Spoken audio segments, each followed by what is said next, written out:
Installé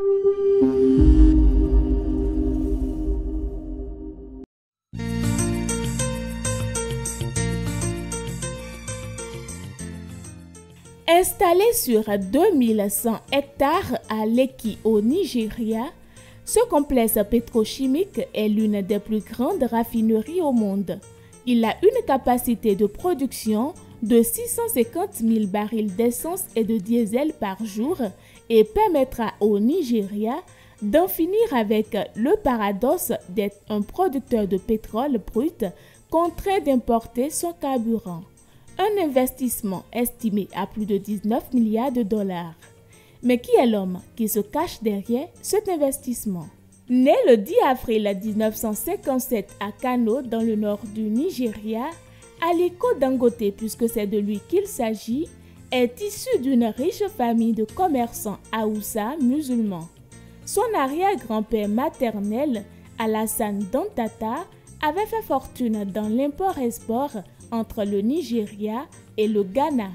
Son grand-père Sanusi Dantata importait lui de l'avoine et du riz. À l'âge de 8 ans, au décès de son père, le jeune Aliko est confié à ses grands-parents. Fasciné par leur réussite, il démontre déjà de sérieuses prédispositions pour les affaires.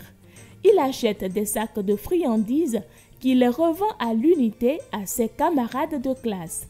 Ses grands-parents l'envoient étudier le business à la prestigieuse université Al-Azhar au Caire. Une fois diplômé à l'âge de 21 ans, il se lance dans le négoce. Il emprunte à son oncle un demi-million de naira et c'est de là qu'il prend son envol. Si le ciment reste l'activité principale et la machine à cash du groupe Dangote, ce dernier ne cesse de diversifier ses activités. Parmi elles, nous avons la raffinerie Dangote Sugar PLC, l'usine Dangote Flour Mills PLC et la National Salt Company of Nigeria. L'homme est pour la 12e année consécutive l'Africain le plus riche et classé dans le top 100 des plus grandes fortunes du monde selon Forbes. Quant à sa vie privée, Aliko Dangote a été 2 fois marié puis divorcé. Il est père de 5 enfants, dont 4 filles et un fils adoptif. L'essentiel à retenir, sa success story ces 20 dernières années a été le fruit d'un travail acharné et de son engagement dans le secteur privé. Un modèle à suivre.